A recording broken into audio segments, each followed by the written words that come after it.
ക്ഷമിച്ചതിന്റെ പേരിൽ എപ്പോഴാ ക്ഷമിക്കാന്നറിയോ? കൂട്ടുകാര് മുഴുവനും അത് ചെയ്യുമ്പോ അത് ചെയ്യാതെ പിടിച്ചു നിൽക്കണമെങ്കിൽ ക്ഷമ വേണ്ടി വരും.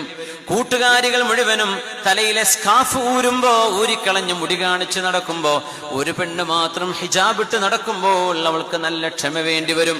കൂട്ടുകാര് മുഴുവനും ഗേൾഫ്രണ്ടുമായി നടക്കുമ്പോ എനിക്കതില്ല എന്ന് പറയുമ്പോ നീ മറ്റേതെങ്കിലും ജാതിയാണോ എന്ന് ചോദിക്കുന്നവരുണ്ട് ഇന്ന്. ഒരു പെൺകുട്ടിക്കൊരു ഗേൾഫ്രണ്ട് ഇല്ല എന്ന് പറയുമ്പോ നീ മറ്റേതെങ്കിലുമാണോ, സ്വർഗഭോഗിയാണോ എന്ന് ചോദിക്കുന്ന പെൺകുട്ടികളുണ്ട്. എത്ര വലിയ ദുരന്തമാണ് രാജ്യത്തിന്, നാടിൽ, നമ്മുടെ ചിന്തകളിൽ വരുന്ന ഈ മാറ്റങ്ങൾ നമ്മുടെ ഈമാനിനെ അറ്റാക്ക് ചെയ്തുകൊണ്ടിരിക്കുകയാണ്. ഈമാനിന്റെ മതിൽ വന്ന് ഇടിച്ചുകൊണ്ടിരിക്കുകയാണ്. അത്രക്ക് കടുത്ത ഈമാനുള്ളവർക്ക് മാത്രം പിടിച്ചു നിൽക്കാൻ കഴിയുന്ന കാലം തങ്ങൾ പറയുമായിരുന്നു, അജ്റുൽ ആമിലി ഫീഹിം കഅജ്രി 50. ആ കാലഘട്ടത്തിൽ അമല് ചെയ്യുന്ന ആളുകൾക്ക് അല്ലാഹു 50 ആളിന്റെ കൂലി കൊടുക്കും.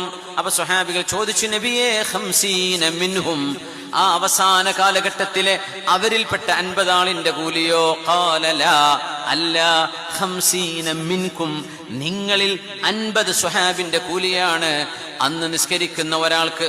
50 സ്വഹാബി നിസ്കരിച്ച കൂലി ഒരാൾക്ക്, 50 സ്വഹാബി നോമ്പെടുത്ത കൂലി ഒരു നോമ്പെടുക്കുന്നവന്. അങ്ങനത്തെ കൂലി അല്ലാഹു കൊടുക്കുന്നത് എന്തുകൊണ്ട് നബിയേ എന്ന് ചോദിച്ചപ്പോ, സ്വഹാബികളെ, നിങ്ങളുടെ കൂടെ നന്മ ചെയ്യാൻ ആളുകളുണ്ട്, നിങ്ങളുടെ കൂടെ നന്മയ്ക്ക് സഹായിക്കാൻ ആളുകളുണ്ട്. വാങ്ക് വിളിച്ചാൽ നിങ്ങൾ എല്ലാം ജമാഅത്തിനെത്തുന്നവരാണ്. എന്നാൽ ഇനിയൊരു കാലഘട്ടം വരും, നിസ്കരിക്കാൻ കൂടെ ഉള്ളവർ വരില്ല.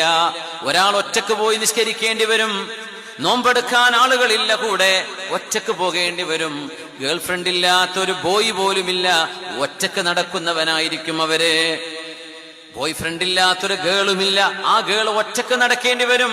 50 സ്വഹാബിയത്തിന്റെ കൂലി ആ പെണ്ണിന് അല്ലാഹു നൽകും, ആ പെൺകുട്ടിക്ക് അല്ലാഹു നൽകും. ആ ക്യാമ്പസിൽ ആ പെണ്ണ് ക്ഷമിച്ചു നടക്കേണ്ടി വരും. വജസാഹും ബിമാ സ്വബറൂ ജന്നതൻ വഹരീറാ.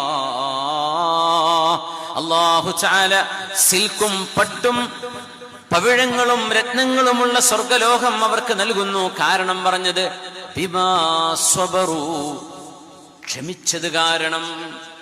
ക്ഷമ എളുപ്പമല്ല മുഅ്മിനേ.